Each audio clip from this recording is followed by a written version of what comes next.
evil is amongst us. Stay back, boy.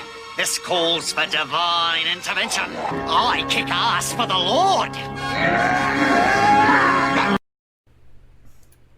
Therefore, take up the whole armor of God, that you may be able to withstand in the evil day, and have done all to stand firm. Ephesians 6:13.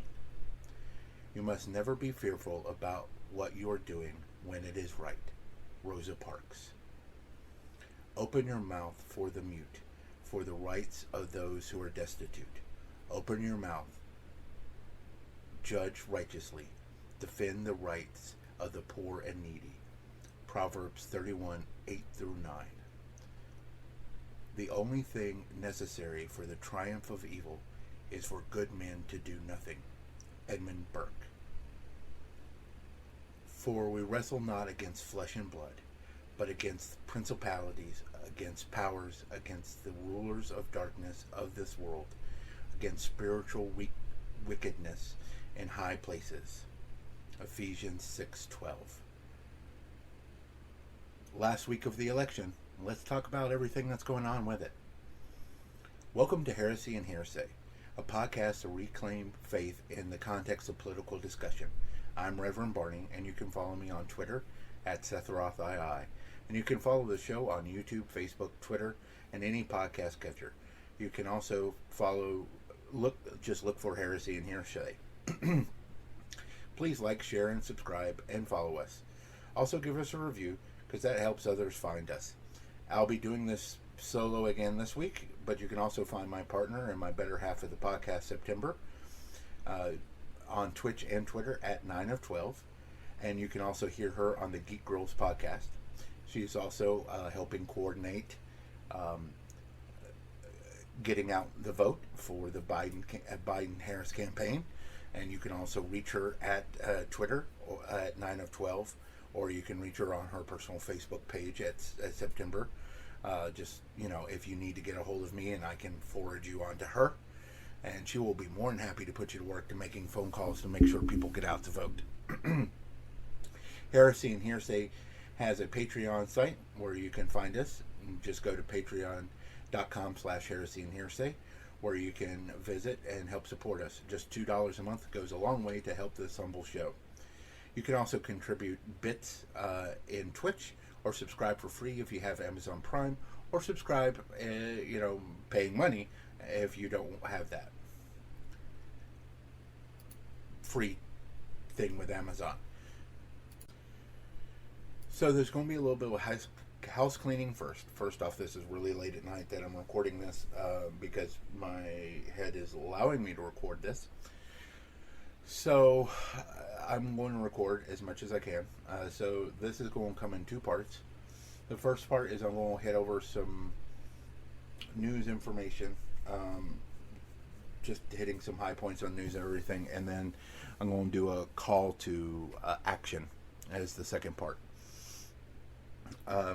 as far as that's concerned. And it kind of ties together.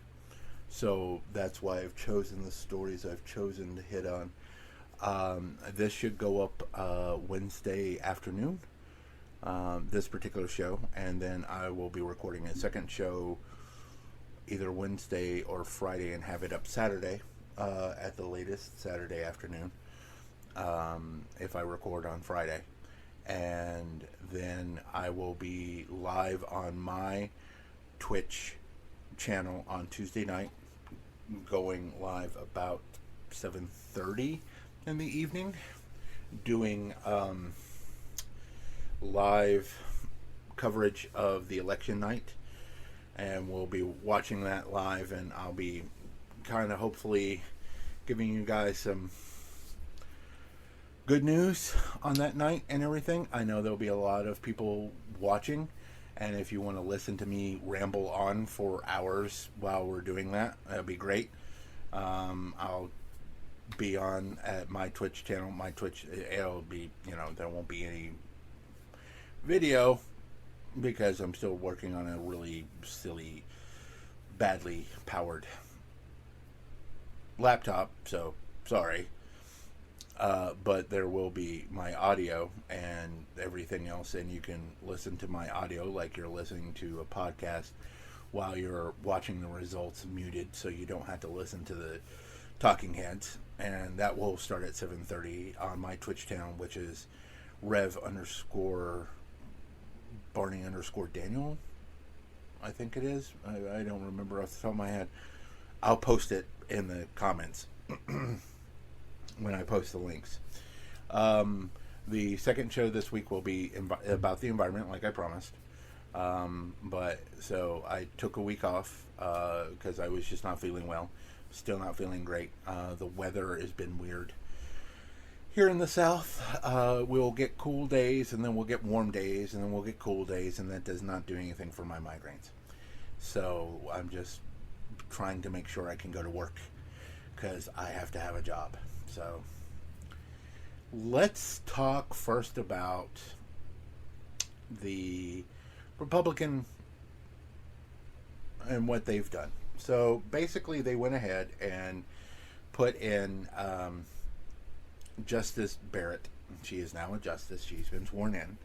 So she's had 2 years as a judge, and before that she's had never tried a case, never was a clerk in the in the Supreme Court, never tried a case in the Supreme Court, worked criminal law before that and taught law, but she never tried any cases, so she was greatly qualified. And I hope you heard the sarcasm in that.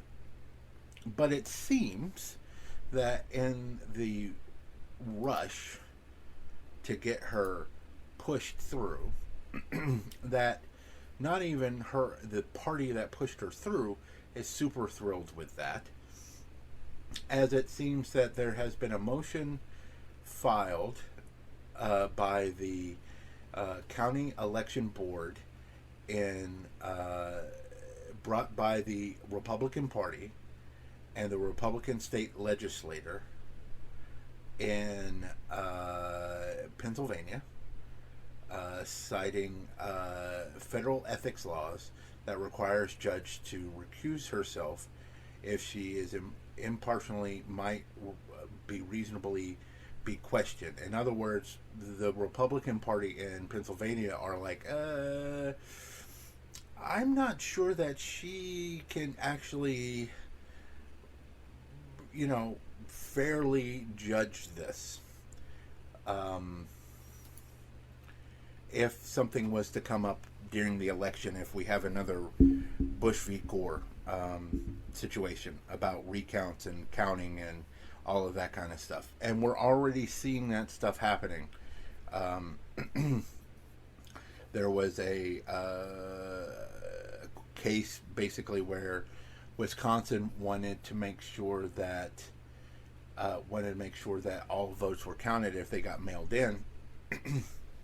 And basically, if any votes were, and basically, so the Supreme Court that basically said no, that's not going to be the case. That when the polls close, if a vote comes in after the polls close, then that vote will not count. Even if it's mailed in before the election, it will not count in the state of Wisconsin. And this is one of Trump's appointees. This was the drunk frat boy. I'm sorry, Justice Kavanaugh. No, I was right the first time. That wrote the decision. It was a 5-4 decision. So already we're seeing what shenanigans are going to be going on as far as the the mail-in vote. So basically at this point, they're already making plays saying that these individuals who, especially Barrett and Kavanaugh, both have written about mail-in voting and stuff like that. They really should accuse themselves, which means that they should not make a decision on these elections. they're not, but that they shouldn't. But so we're already seeing that that's happened. And the Senate went down party lines. It was 52-48. Not a single Republican senator held their nose and or basically walked to the other side and said, you know what, this is wrong. It shouldn't be done. They went ahead and all voted for it. And then Mitch McConnell sent everybody home saying, well, we're not going to do the stimulus bill until after the election because they don't want to give anybody any stimulus, period, in the story. It's not that they want to hold it hostage until after the election. It's not that at all. They don't want to give it, period. They don't care about the American people. The Republican Party doesn't care about the American people. And they definitely don't want to give money to the average American person because that's not where their money supposedly comes from. So they sent them basically home at this point. So now we have to wait for the election to happen and see what happens from that point. Speaking of COVID numbers, as of today, or as of yesterday, I should say, 8.85 million cases and 227 million, and 227,000 dead in the U.S. Worldwide, 43.9 million cases and 1.1 million dead. The U.S. has 20% of the cases in the world and 19% of the deaths in the world, but it only has 4% of the world's population, and the winter is coming. They have found studies have found that when the weather turns colder, COVID has, especially when it gets to 40 degrees or below, because at that point the air gets drier, that COVID has more capabilities of staying airborne and staying in the air versus it going falling. So they're definitely suggesting humidifiers in your homes. So I'm making that suggestion as well. Get your flu shots. Though social distancing may help, there's been some studies, and I don't have them in front of me, and I apologize saying that these two combined is not a great cocktail whatsoever. It's really deadly. So if you can get your flu shots, get those flu shots. If you are able to get a pneumonia shot, get one of those pneumonia shots as well. That both of those will be extremely important for those especially at high risks. Meanwhile, the White House Chief of Staff basically has said that we can't control this virus. There's no way we're going to control this virus. Not that, many countries already have controlled the virus, but, America is just throwing up its hands and saying, we're not controlling this virus whatsoever. We don't care. We're not going to worry about controlling the virus. And so every day, Trump goes out and does his super spreader and they have spotlighted that whenever he has an event, there are an uptick of cases, but there's also an uptick in cases in places where it's already starting to get colder, and like the mountain Midwest and in parts of Appalachia already where it's getting colder. There's an uptick in cases, and right now, some places are already to capacity as far as their hospital beds, and they're having to set up field hospitals because they just don't have enough right now, and that's not good at all. So they've basically given up on trying to curb this, trying to help this, when all they really have to do is go out there and say, wear a mask. If Trump would go out there every day that he was on the campaign trail, and he would wear a mask and say, look, wear a mask, when he would have his rallies make it to where people would wear masks, and everything, it would make a difference. There are studies showing that right now, if 95% of the people wore masks, there's a study out that there's a study that's saying that basically by the end of the year we could lose another 180,000 people dead. I don't think the number is quite that high because the number is not as high as they thought, but then again, winter and everything else can make this worse. So I don't know. This is a projection. So take the projection with what it is. It could be higher, it could be lower. But let's say they're right on the money. That as it stands right now, 185,000 more people will die from this virus by the end of the year. At the rate of mask wearing we're currently doing. But if we were to change our mask wearing to 95%, that 86,000 of those people would probably survive. That's not half the numbers, but it's more than, it's less, it's a better number than 185,000. So there's that. It's less than 100,000 at that point, which is always a good thing. Less people dying from this is always a good thing. And it wouldn't take much, you would hope, to convince the American people to do that. But we are Americans, and we are not the brightest bunch of people sometimes. Especially when it comes to science, because we're still having an argument about evolution and about the Big Bang Theory, and that that the Earth isn't flat, because there are flat earthers, and so okay, so we're not going to be, we're not the bastions of intelligence sometimes.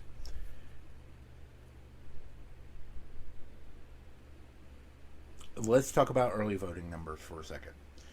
This was as of yesterday as well. So right now, and this is national totals, you had 16,281,492 Democratic votes. That's 48% of the total votes so far.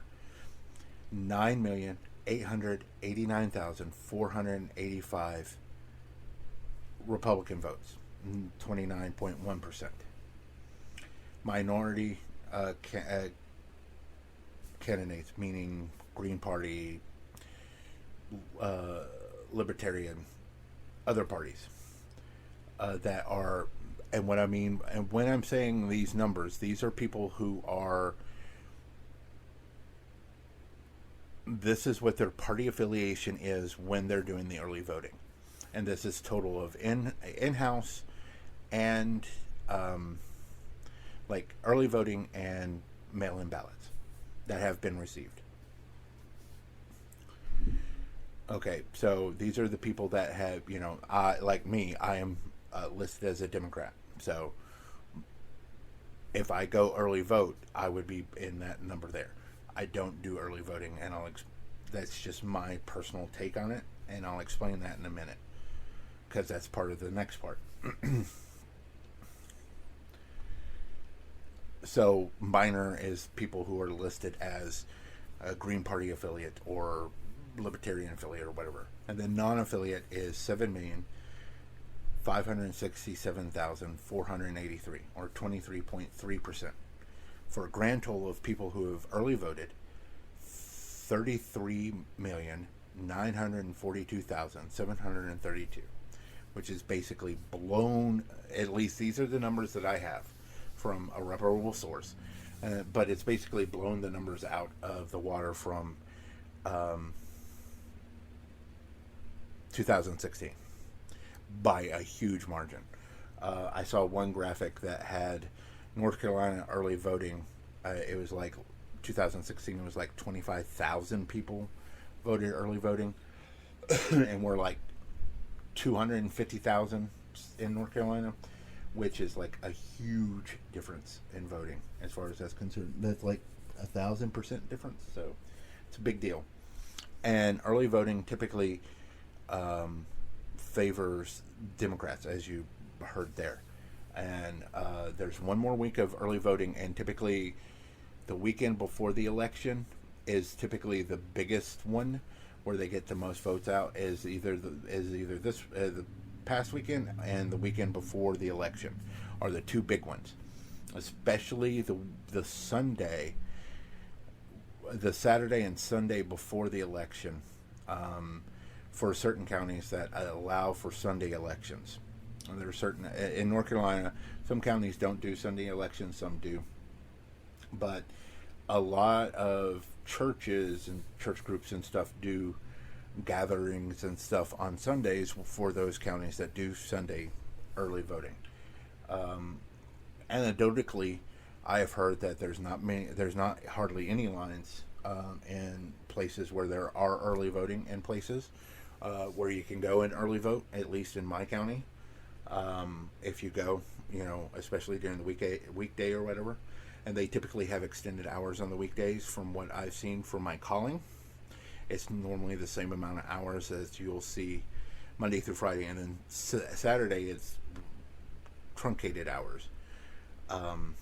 It's like, it depends on the place, but I've seen it, it's basically like 8 to 5 or something like that on a Saturday that I've seen when I've looked up people's voting, when I've called, when I've been doing calling in North Carolina. But during the week, it's like 7:30 to 8 during the weekday. So plenty of time for everybody to get out and vote, and it's what this main point is about, and why I'm here. It's time to stand up.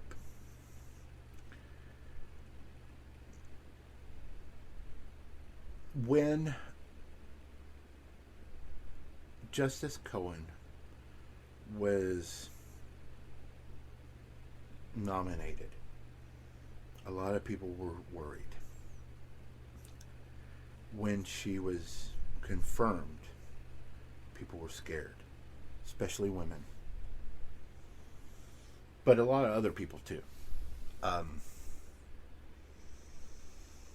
There is a YouTuber or a personality on YouTube who does a radio program and everything that I follow, particularly on Twitter more than anything else.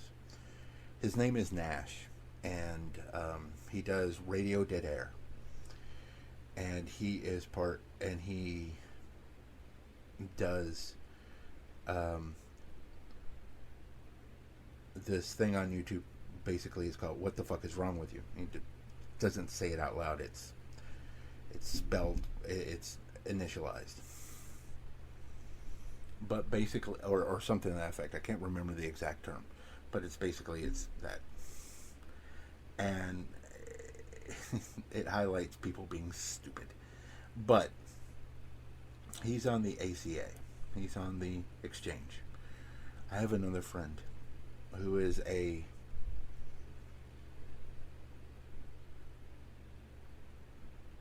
Patreon to this, who helps, who is a dear friend, who is on the exchange, and will be on exchange for a little while because of moves and everything else, and the exchange allows you to do a lot of things. Having your healthcare tied to your job is ridiculous.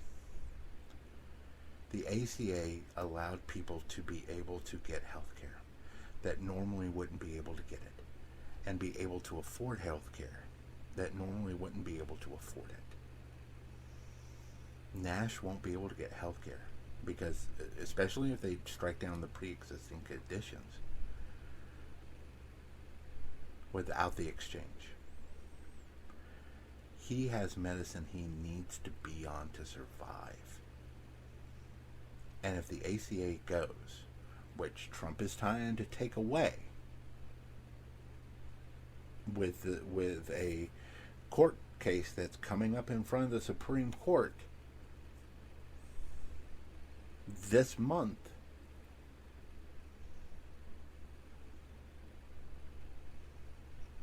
During a pandemic.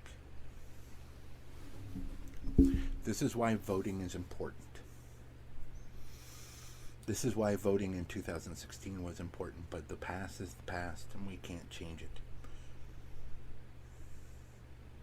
We're here and we're now. So the first thing we need to do is make sure he doesn't get another term, because you can only imagine the damage he can do. He's already trying to suppress the vote or make people not be able to vote. Can you imagine what he would do in another 4 years to make sure him and his family stay in power? Do you want 4 more? You want 4 years of him and then 4 years of Ivanka Trump? Trust me, she's not that bright. But she doesn't fall far from the tree either.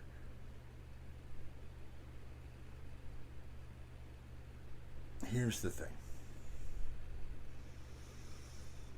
I'm not going to pretend I'm not going to try to scare you, because that's what I'm going to try to do. There are people that are on the left side that are not happy with their choice of Biden. I'm not happy with my choice of Biden either. He is not who I wanted. He is not even my fourth choice. But he is who the nominee is. He won the plurality of the votes of the nation. He is the nominee.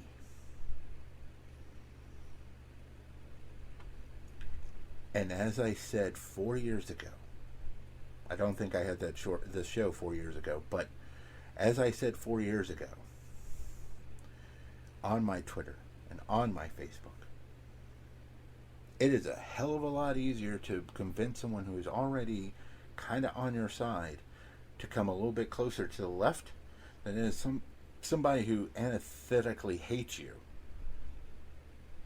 or is completely against your principles to move to your side. Trump is a fascist. He's an American fascist. He's not a Nazi, because a Nazi is a Nazi, and he is not a Nazi. There is plenty of articles and discussions on fascism versus being just a Nazi. And I am not going to mince words. He does a fascism quite often. What he did to get that photo op with the Bible, fascism. We've discussed this about what fascism is, me in September, on this program. He is a fascist. He has fascistic tendencies. His followers, his true followers, are fascistic.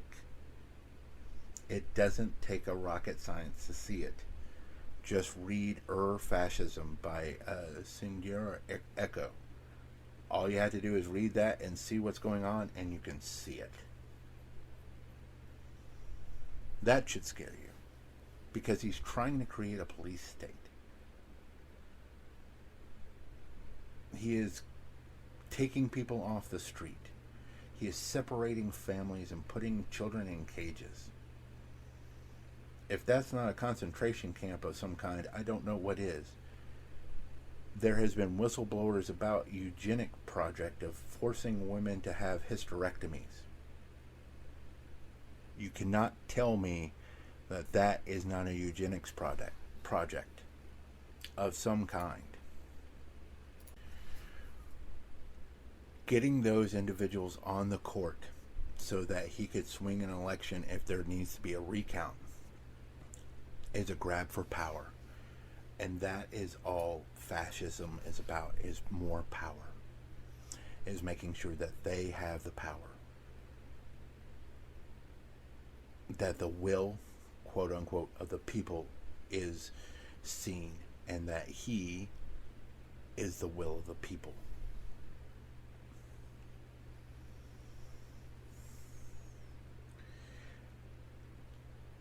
I have a hard problem, and I have a hard time understanding individuals who say that they are not going to vote for Biden and not going to vote in the presidential election when the future of democracy is at stake, when the bulwark of democracy is at stake, when the rule of law is at stake. I want a democratic socialist in office.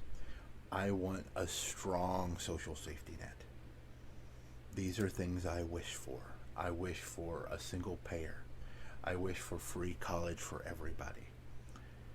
I wish for a national pension plan, not Social Security, but a real pension plan.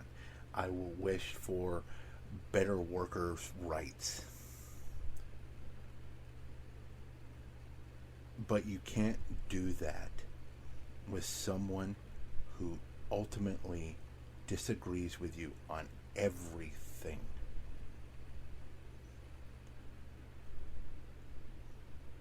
I also don't understand how anyone, any evangelical Christian on any front, can look at Trump with honesty and say that he is a Christian, or that he is a man of God, or that God would want him in control.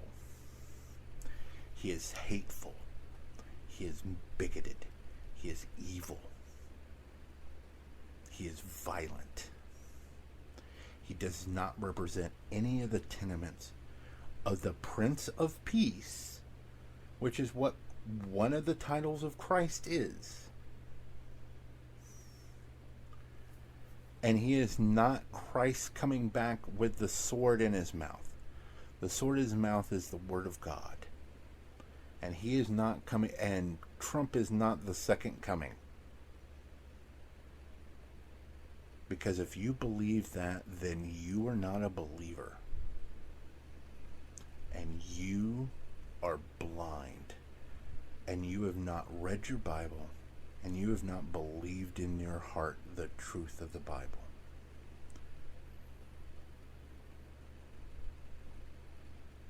The 10 Commandments, taking away the first 4, which is no God before me. The 10 Commandments, basically, as George Carlin once said, it boils down as don't be a dick. Jesus boiled it down as like, love each other. Love your neighbor. Love everybody. Sometimes it's hard to like people, but you can still love them. Love also requires, though, respect. And you have to be able to respect people. And if you can't respect your neighbor or a person who is struggling, or if you can't see that there is institutionalized racism in this country that needs to be fixed, if you can't respect someone who is hurting because they are of a race that is constantly vilified and constantly in fear of their life every time a cop pulls up behind them, and they wonder if they are going to be another statistic, then you can't call yourself a Christian. And I don't even think you really can call yourself a human. Trump has allowed racism to run rampant. Oh, racism has been there. And sometimes it's been much more open in certain areas than others. But Trump has allowed people to just shake off that veneer of not racism, or that veneer of hiding it and letting people just be blatantly racist. No more dog whistles. I mean, he came down from that escalator in June or July of 2015, saying he was going to run for president. And in his first speech, he started out with racist tones. And it's not stopped. And that builds into fascism, because he is labeling others. He has picked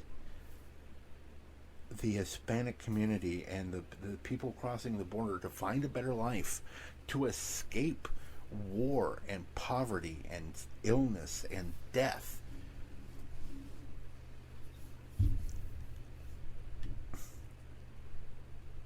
And made them villains, and made them evil, and made them the other.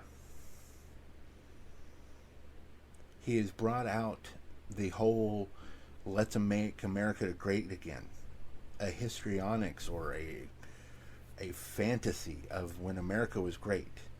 And when he is talking to certain groups of people, they look back to the 50s when father knew best and dad went to work from 8 to 5, and they had the weekends off, and they had 2 cars and a garage, and lived in the suburbs, and mom vacuumed in high heels and pearls, and there were no people of color in their neighborhoods. That's what they look at. Make America great again. That's what they see. They don't see people of color. They don't see gay people. They don't see people of other faiths.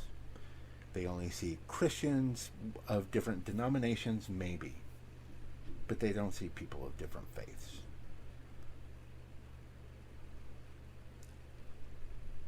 And that's part of fascism too. Building that myth, that fake myth of a country that once was and will be again, that never was great, because so many people were in poverty and so many people were under a heel of racism and oppression, while a few people succeeded. This is a call to action. This is a call for you that listen to this to do what you can. Voting is part of it, but it's not all of it. I get up at an ungodly hour for me in the morning on a Saturday. I've done it for the past couple of Saturdays, and I'll be doing it this Saturday. And before I go to work, I make 2 hours worth of phone calls to try to get people out to vote. This next week is going to be extremely important. This next weekend is going to be very important.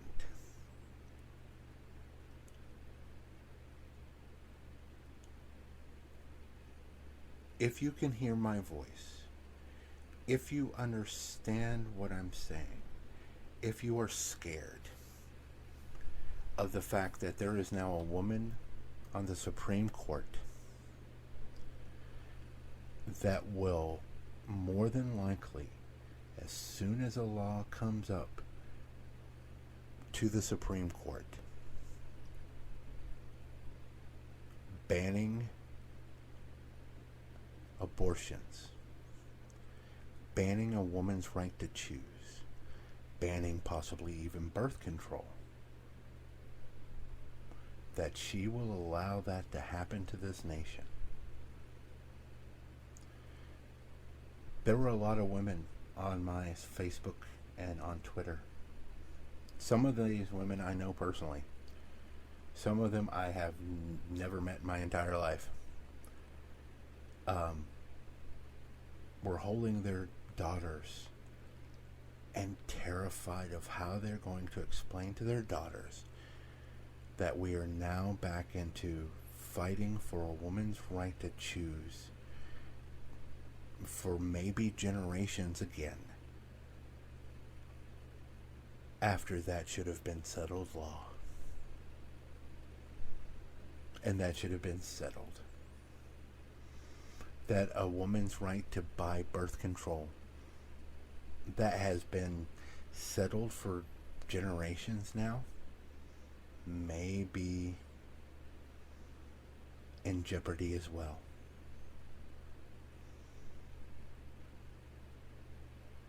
That if two men love each other, that they can't get married anymore, or that two women who love each other can't get married anymore, or if a man who is gay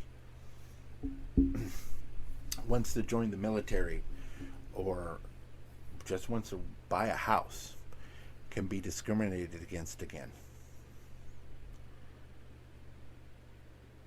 They have shifted the court to the point where so many civil rights that have been protected by the court can be undone at this point, because she has been put onto this court, because she is an unqualified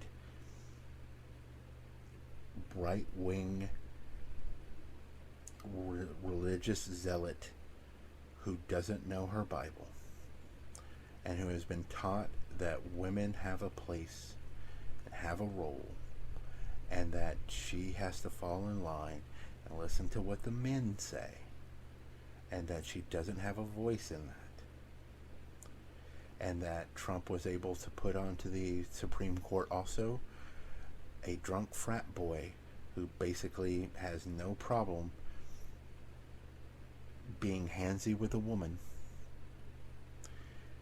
And I'm putting that gently, and putting that as that is being more than a little kind, because that's not what happened.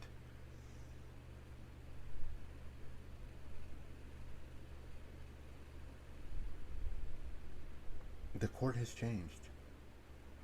And it's going to be generations, because they are young. And it's going to be generations before that gets changed. Unless Biden wins and we stack the court. That's a whole nother topic. But for that to happen, you need to get out and vote. And you need to make sure people get out and vote. So this is a call to action. This is a call for you to go and vote. And this is a call for you to do something you may have never done before. And I am begging you to do it this time. To find a way to phone bank for just an hour or just a couple of hours. 1 hour can make a difference. You can reach a handful of people or a dozen people in an hour out of the calls that the system has set up, because there's so many fancy new calls where you don't have to deal with answering machines and everything else, and you deal with the people that answer the phone, and you make sure that they know where they need to go to vote, and you make sure they have a plan, and if they need a ride, you can provide them with numbers to get a ride, and you help them. And if you can't do that per se, but you know that there are neighbors that may need some help with signing that ballot before it's put into the mailbox this next couple of days, that you're able to do that for them. That you're just like, yes, I'll be your witness. That you're able to help them. Or if you have that day off and you contact the Democratic Party and say, hey, I want to be a poll watcher. I want to make sure that everything goes down like they're supposed to in these troubled districts. And they will assign you and they'll tell you what to do. Whatever you can do to help. Whatever you can do to make sure that the vote gets done that people get out to vote, that you get out to vote. That is the most important thing that you can do right now. Again, this is a call to action for you as a person to stand up and be counted and to help get that vote out. Because I don't think we'll have a chance in 4 years if Trump wins. I think if Trump wins, we're not going to have a nation like we have now. We'll have an election, quote unquote, but it won't matter at that point. At that point, everything will already be drawn up fine. And whoever is going to be in office, we won't have a say in it. Am I being a little scary? Am I being a little hyperbolic? Possibly. But do you want to take that chance? Do you want to risk that? And more importantly, do you want to risk him winning the election by letting the court decide? Or do you want to make sure that everybody that you can get out to vote votes, and votes to the Democratic Party and votes Joe Biden into office, so that when election night comes and I'm doing my live broadcasts and he is projected the winner, that it is such a landslide that there is no way it can be contested? Wouldn't that send the message that we as Americans are not going to have our elections fucked with? And if you try to, we will stand up as a country, as a whole, and repudiate you and demand that you stand down. Because that's what's important, is our democracy. And that's what this election is about. It's not about Joe Biden not being the most liberal person in the world. I know he's not. It's about right and wrong, and it's more importantly about 4 more years of moving very, very closer and closer to fascism, or saving our democracy as we know it, and possibly improving it. The only way to improve it, and the only way to save it, is to get out there and vote for the Democrats, and get out there and make sure other people vote for the Democrats, and do whatever it takes to do that. That's all I have to say about this. I know this was a little preachy, and I apologize. Okay, no, I don't. I don't apologize, because we need this. There is nothing else that I can do at this point. I'm probably going to send September into a freak out, but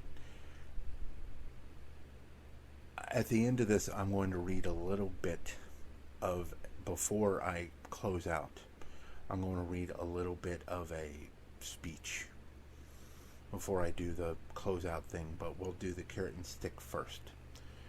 And then I'll read the little bit of speech that I want to read. Because I think it's important. And it's an old speech, and it's from a movie. But I think it's important to read it and hear it, because it still stands true. Still means something. And I'll put the link in the description of where you can hear it, and where it's important, and why it's important. But right now, before we're about ready for our carrot and stick, and before we get to our carrot and stick, Brother Bowie, will you lead us in a word of prayer?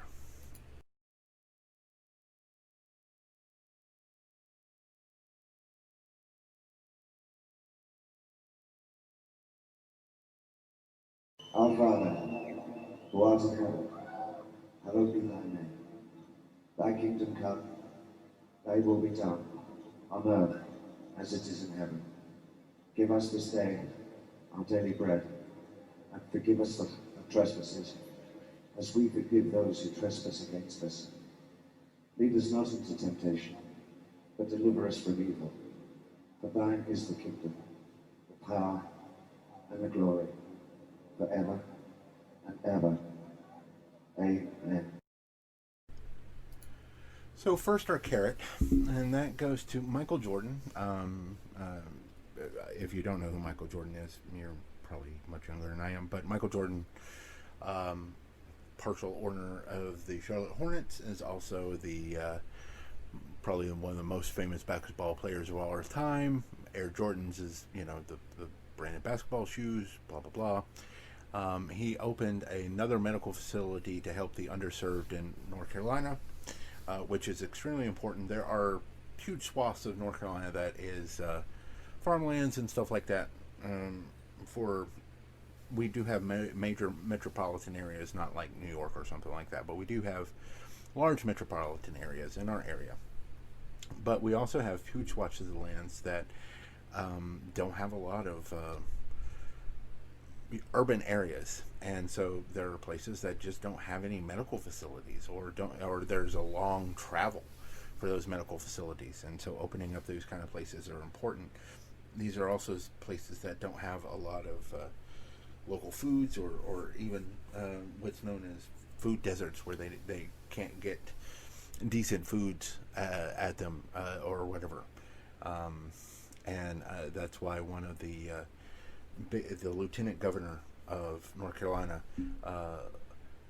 LaVon Lewis Hawley, is trying to fix that as part of her initiative, if she's elected lieutenant governor, is to try to get that resolved as far as that's concerned, so that we can resolve that issue as far as underserved areas, and also just, there are urban areas where it's miles before you get to like a grocery store that has like fresh fruits and vegetables, and that's extremely important. But this is about Michael Jordan. I'm just stating the fact that those are some issues that North Carolina suffers from, and it's good that he went ahead and helped open another medical facility that for the underserved in rural and those kind of areas and stuff like that, and that's a big deal, and I'm very proud and very happy that he's continuing doing that kind of work. The stick goes to every GOP senator that proved just how right some of us were, and just couldn't wait to get one more person onto the court, and they proved that they shall never be ever trusted to keep their word. And any time any of them ever claim that they are a person of faith, and that they are a Christian person, especially a Christian person, that they should be shouted down as liars and hypocrites until they sit down. Because they are not, if they can't keep their word, if they are going to lie straight into our faces and prove themselves that they are nothing but liars, then they need to be called out every time they stand up and make a speech and claim Christian values, that they need to be shouted down and kept shouted down until they are sat down by the shame of their lies and their corruption and their hypocrisy, because they proved how little they actually care for the truth and for honesty and for their Christian values. I want to end on a famous speech. It's probably considered one of the most famous for a couple of reasons. First off, it was in a movie that starred Charlie Chaplin, who was known for silent films. Even when movies went to talkies, quote unquote, he still did silent films until this movie was his first. It was called The Great Dictator. And this is the end speech. I am going to try to read it. I will do my best to read it. I will put a link in the description to where you can read it and also watch it, because he will do a much better job of it than I am, because I am not Charlie Chaplin. But I think it's important to read. This movie was done in 1940, and it was basically part farce against Hitler, because at the time we didn't realize how bad it was, or at least he said he didn't realize how bad the Holocaust was, or he probably either wouldn't have made it or would have done things a bit differently as far as this movie is concerned. But I think the speech is important because it's powerful, and it's still powerful to this day as far as what the themes of the speech is. So, the final speech from the Great Dictator. I am sorry, but I do not want to be an emperor. That's not my business. I do not want to rule or conquer anyone. I should like to help everyone, if possible, Jew, Gentile, black man, white. We all want to help one another. Human beings are like that. We all want to live by each other's happiness, not by each other's misery. We do not want to hate or despise one another. In this world, there is room for everybody, and the good earth is rich and can provide for everybody. The way of life can be free and beautiful, but we have lost the way. Greed has poisoned men's souls, has barricaded the world with hate, has goose-stepped us into misery and bloodshed. We have developed speed, but we have shut ourselves in. Machinery has given us abundance and has left us in want. Our knowledge has made us cynical, our cleverness hard and unkind. We think too much and feel too little. More like machinery, we need humanity. More than cleverness, we need kindness and gentleness. Without these qualities, life will be violent and all will be lost. The aeroplane and the radio has brought us closer together, and the very nature of these innovations cry out for the goodness in men, cry out for the universal brotherhood, for the unity of all of us. Even now, my voice is reaching millions throughout the world, millions of desperate men and women and little children, victims of the system that make men torture and imprison innocent people. To those who can hear me, I say, do not despair. Misery is now upon us, but the passing of greed, the bitterness of men who fear the way of human progress, the hate of men will pass, and dictators die, and the power that they took from people will return to the people. So long as men die, liberty will never perish. Soldiers, do not give in to brutes. Men who despise you, enslave you, who regiment your life, who tell you what to do, what to think, what to feel, who drill you, diet you, treat you like cattle, use you as cannon fodder. Do not give yourself to these unnatural men, machine men with machine minds and machine hearts. You are not machines. You are not cattle. You are men. You have the love of humanity in your hearts. You do not hate. Only the unloved hate. The unloved and the unnatural. Soldiers, do not fight for slavery. Fight for the liberty. In the 17th chapter of Luke it is written, the kingdom of God is in with man. The kingdom of God is within man. Not one man, nor a group of men, but within all men.